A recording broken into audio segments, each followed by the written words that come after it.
So thank you for the kind introduction. I do have a PhD in biochemistry, and there was a story that was told earlier by Deanna. I actually worked on Down syndrome and aging during my doctoral work. And the story of, the stealing of work of Dr. Gauthier was something I spoke about during my dissertation talk because I just couldn't help myself. But there's one more detail that was missed in that story today, which I think just really turns the knife there a little bit, which was that Dr. Gauthier was discovered the triplication of chromosome 21 and didn't have the equipment to sort of image the triplication, and so she asked Dr. Lejeune, who did have the equipment, to take some images for her. He did steal her work and then publish it as first author, and then on the publication, he included her as a middle author, but misspelled her name, so just to get one more jab in there. So anyway, that's not what we're here to talk about today about. I'm here to talk about the Action Collaborative on Preventing Sexual Harassment, which was the result of our 2018 publication on addressing and preventing sexual harassment from the National Academies.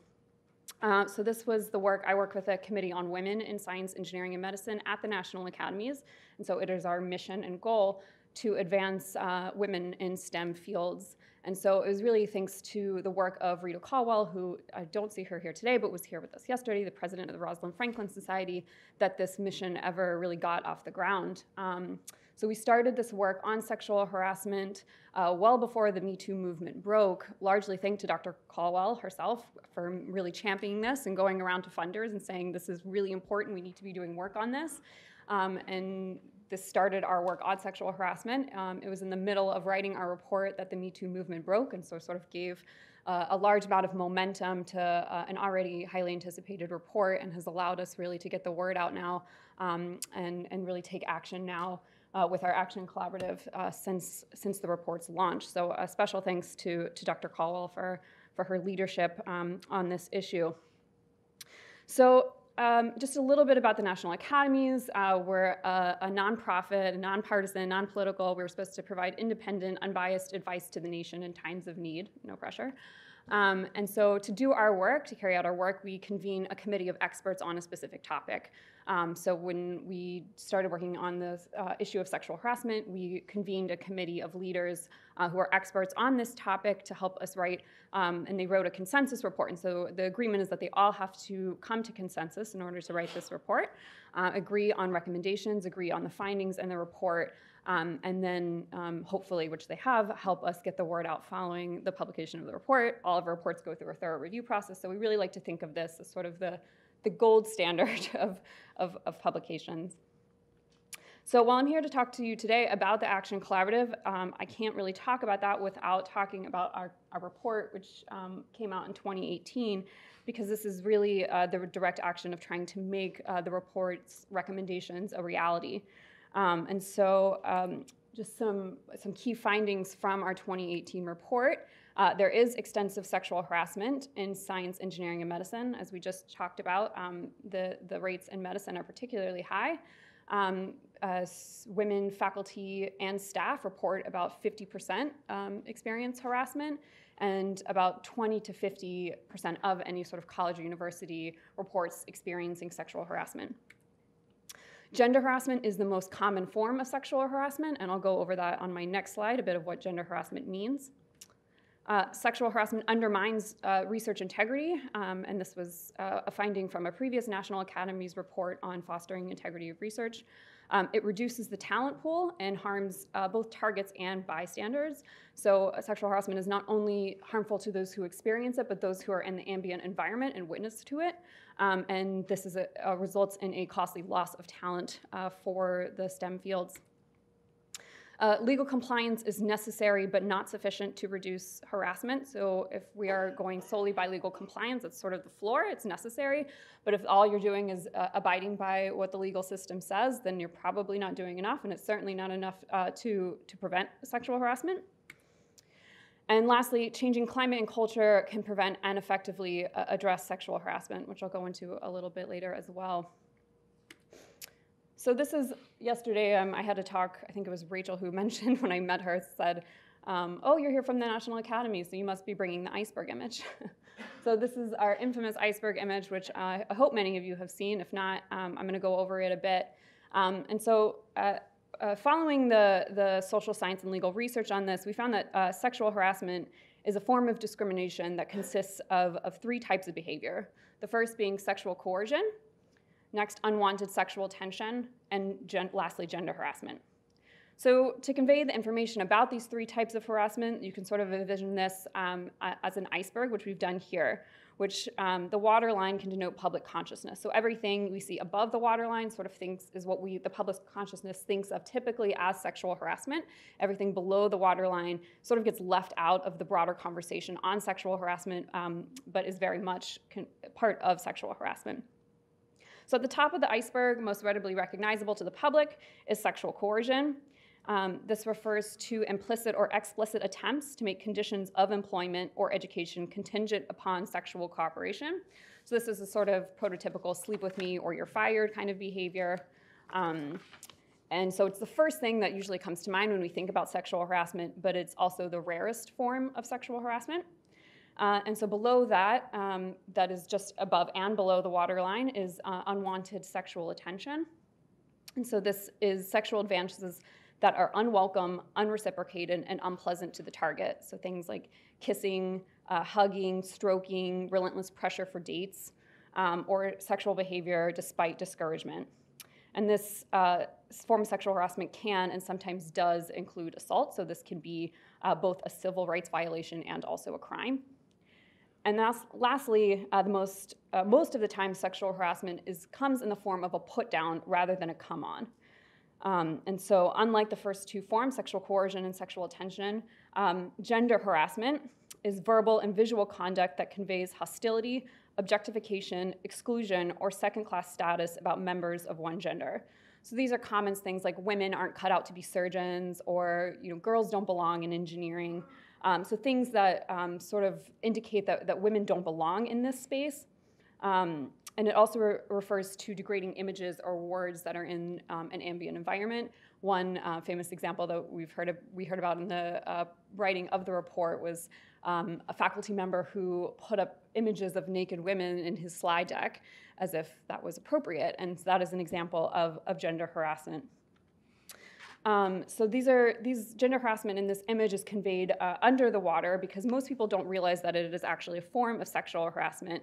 And like with icebergs, it is underwater is actually crucially important because it can be really and very dangerous for women in their careers. So it might be tempting to look at this image and think that there's a continuity of severity. So maybe as you move up, the actions get more severe for women in their careers. But that's actually not borne out in the research.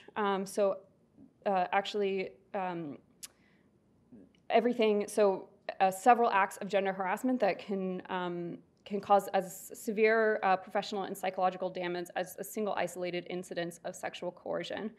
And therefore, the committee recommended that leaders in academic institutions and research training sites pay increased attention and to enact policies that cover gender harassment as a means of addressing the most common form of sexual harassment and preventing other types of sexually harassing behavior. I'm just going to leave this up briefly to show you that this is one of our resources that you can find on our website that goes into some of the key recommendations from the report, and underneath them lists some example programs of institutions and organizations that are doing work in this space. So if you're interested in learning more about organizations who are starting to take up the recommendations in the report, I recommend going to this as a resource. So I'm not taking Beth Shelton's advice here of not embedding a video here, but I tried it earlier and it worked. As a country, we have woken up to the ways women's lives are impacted by sexual harassment.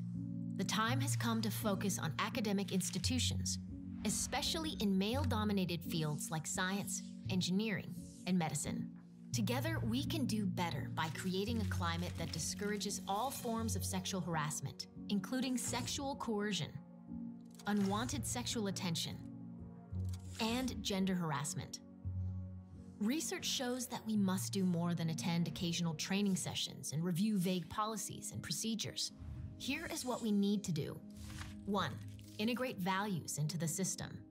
Policies and procedures must embody the institutional values of diversity, inclusion, and respect, especially for hiring, promotion, and tenure decision-making. 2, change the power dynamics. With funding, research focus, and professional reputation wrapped up in a single advisor-trainee relationship, the potential for abuse is too high. Institutions need to diffuse these dependencies by encouraging advisor networks and provide independent funding so students and trainees have options. 3, support targets of sexual harassment. Many women don't report sexual harassment because they fear it will hurt them in their careers, and it does. Institutions must do more to support targets by providing alternative ways to access support services, record information about an incident, and report an incident without fear of retaliation. 4, improve transparency and accountability. While still respecting people's privacy, institutions need to make their communities aware of the consequences sexual harassers will face and demonstrate that the institution investigates incidents and holds people accountable. Now is the time for institutions to take action. We can prevent sexual harassment.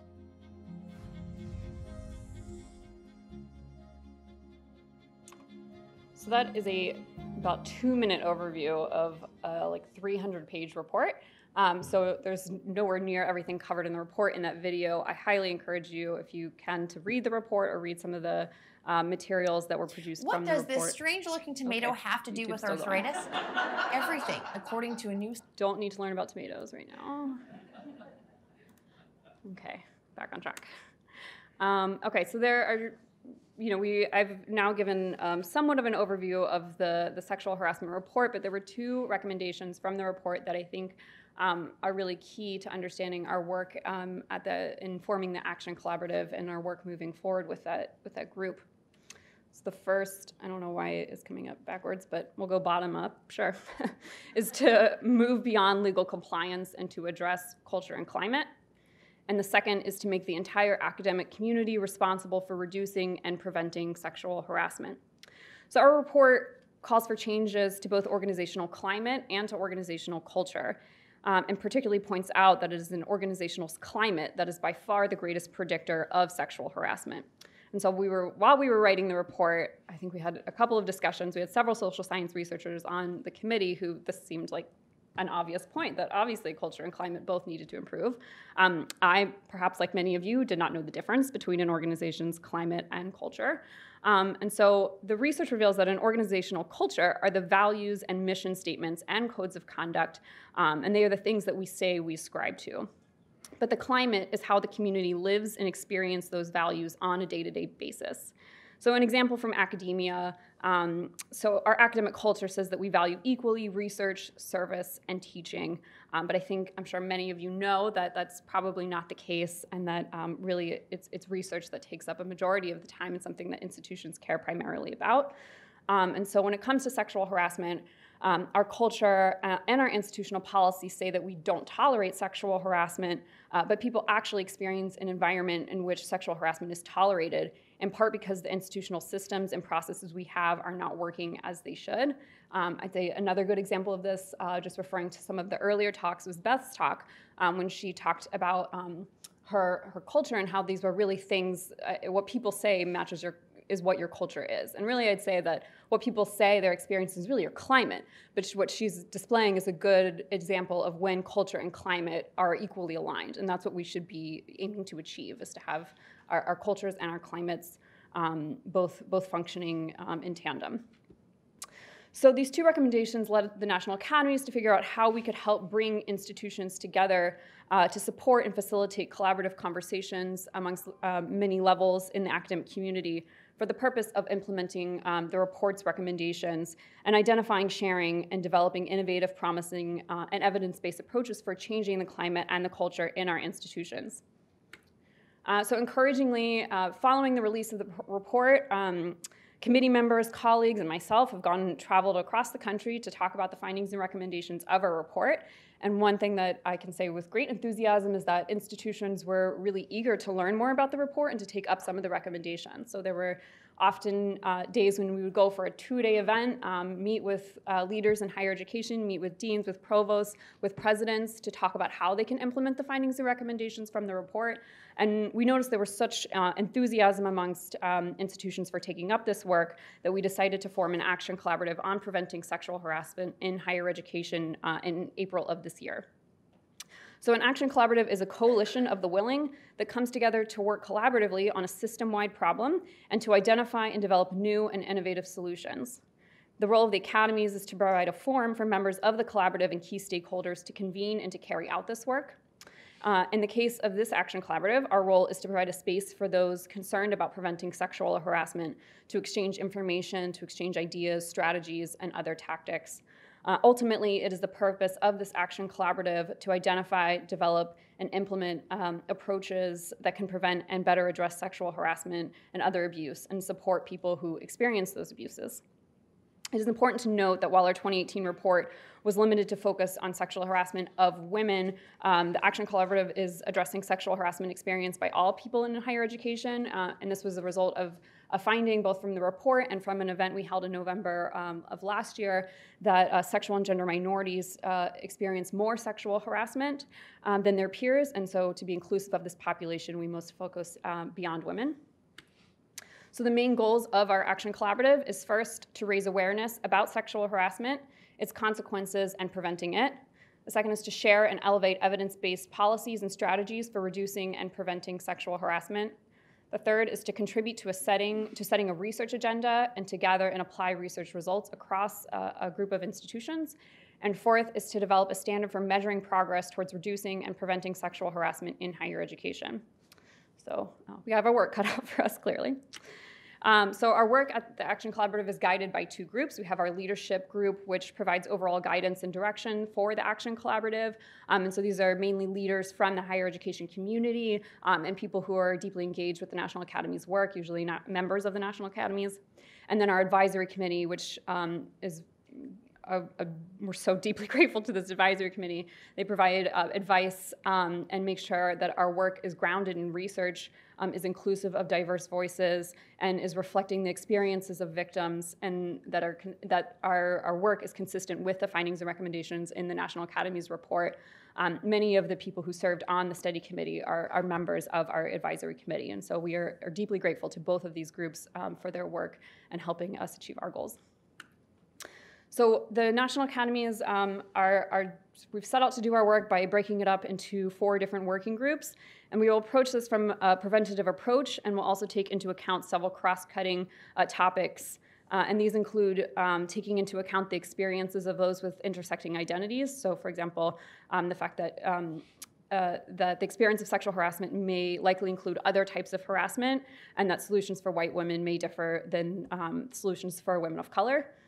The second is power dynamics between individuals and stakeholder groups, and consideration of how to scale efforts from one type of institution to another. So what are the characteristics of a specific organization that led to its success? So those are themes that are cutting across all of our working groups.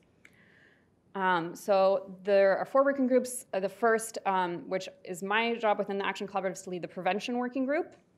So the goals of the prevention working group are to develop, implement, evaluate, and compile approaches for creating environments and organizational climates that prevent sexual harassment from occurring. So it's a big one. And we've, again, just launched in April, so we're still in the early phases of our work, but some of the work that we're doing to date focuses on bystander intervention training, so trainings that are targeted at multiple audiences, so not like a one-size-fits-all approach for everybody in an academic institution, but really focusing more on different types for different groups. We are doing some work on reducing the power differentials through mentoring networks, and finding examples of clear and transparent sexual harassment policies, which are often vague and difficult for people trying to report an incident to figure out what that process looks like, and looking at civility promotion programs, which was something recommended in the report. The next is response, and the goal is to develop, implement, evaluate, and compile approaches for responding to sexual harassment so that it contributes to creating an organizational climate that sexual harassment is not tolerated. Some of the current areas of focus include early interventions, support mechanisms, and communicating following an incident or following a report. So how quickly do institutions respond? How do they respond to both the target and to somebody who is being accused? And some work on restorative justice. So in trying to incorporate how themes of restorative justice can be incorporated into responding to a sexual harassment case. The third is remediation, which is the goal is to develop, implement, evaluate, and compile approaches for systemic changes that can limit the damage caused by experiencing sexual harassment and support those who are experiencing it. So currently they're focusing on honoring and supporting targets of sexual harassment, trying to prevent retaliation from people who do report, and reintegrating pretty much everyone who's involved in a sexual harassment case back onto campuses. So that includes the target, the bystanders, and people who are being accused of sexual harassment. So how do you integrate them back into the campus? And then the last is evaluation, which is really key for, I think, all of the working groups, but it's to develop and implement approaches for measuring the campus climate and to gauge efforts of policies and actions implemented by other working groups, to identify the most effective ways to measure and monitor the climate within an organization, and identify metrics for measuring progress across higher education. And some of the work they're doing right now is researching and developing a guidance document on conducting campus climate surveys and measuring prevalence of sexual harassment. How do we accurately measure that? So just as a quick plug, we talked a little bit about mentoring in the last talk, and so this is key, I think, for my working group as a prevention working group. This was a few weeks ago. The National Academies came out with the Signs of Effective Mentoring in STEM. It's a consensus study report.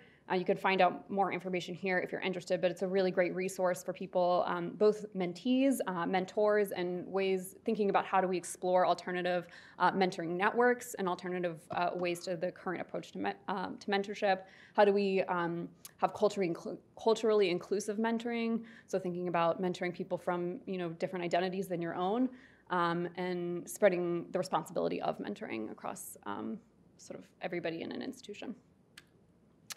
There are 63 institutions in the Action Collaborative, and they include large public and private institutions, smaller technical or liberal arts institutions, and community colleges, minority-serving institutions, and some research and training sites. Each member of the Action Collaborative commits to 4 things: to develop new approaches and address the problem from a preventative orientation, to implement and test new or revised programs, policies, and practices each year, hence the action part of the Action Collaborative. We need them to be doing things. To share the results from those new or revised approaches each year, and to identify and engage a group of additional individuals at the institution who can assist and inform this work. So these can be other experts in the field, researchers, key stakeholders, or other people with job responsibilities when it comes to issues of sexual harassment. And so we are at 63 institutions, which is our capacity. I don't know how Dr. Malcolm is managing far more numbers in their group of professional societies, but it seems like with 63 institutions, we have about 2 people who are full-time answering emails these days, and then several of us working on these different working groups, and we are at capacity. But we hope going forward that those in higher education and beyond will be able to inform and learn from our work and participate in our public events and join us in taking action to prevent and effectively address sexual harassment by hopefully using some of the resources that will be produced as a result of this Action Collaborative. We also know that there are individuals and other organizations and efforts working on this topic. Dr. Malcolm talked about one of them, from community-level advocacy to grassroots groups to efforts within other large institutions. And we consider ourselves privileged to be working alongside these efforts and tackling this pervasive and harmful behavior. And we look forward to collaborating with them and to create profound and systemic changes to prevent sexual harassment and other abuses. As was just mentioned, I am the last of our team left in DC because I had other projects that demanded my attention on Monday and Tuesday. But that was fortunate in that the rest of our team went to Washington for our summit and weren't able to be here, and that allowed me to be here to give this talk today. So in fact, I'm actually grateful, but our first annual summit of the Action Collaborative occurred on the 19th and 20th at the University of Washington.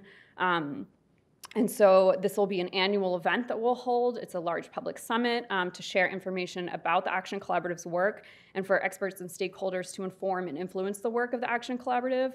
And so this will help bring a diverse perspective to our issues and One way we did this was to include in each session the perspectives of a researcher, a practitioner, and someone who brings a lived experience on the topic, or who represents those who would be impacted by any sort of approach that we would undertake. And so it was a wonderful event, and I caught some of it when I was able to live stream it. Their videos are posted on our website there. You can still view them, and they will be archived for many years to come. Another way to sort of cheat is to just search on Twitter for #academia2, and we had several people there who were kind enough to live tweet the event, who provided some really good summaries. I did steal this from Dr. Benya, who was the study director of the sexual harassment report. I stole this from her closing remarks. So these were some of the major themes that came out from the final summit, from the fall summit that just happened. The first is the significance of power, not just the power exerted when someone perpetrates sexual harassment, but the power of our own institutions in terms of whether we harm or support those who experience sexual harassment. The inadequacies of current systems, particularly noting that harm is caused when we do not take action, so lack of action in itself is an action and does do harm. Moving from the idea of institutional betrayal, which was the work of Jennifer Freyd. Somebody else I highly encourage you to read her work. It's wonderful. And towards her more recent work of institutional courage, and this was a theme throughout many of the talks that was given at the summit. And lastly, the importance of us all to cherish, support, acknowledge, validate, and listen to the targets, victims, and whistleblowers of sexual harassment. With that, I think I really just want to emphasize that it is our hope that this work leads to a shift in thinking about sexual harassment, and that together we will begin to treat sexual harassment as the public health issue that it truly is. So, thank you.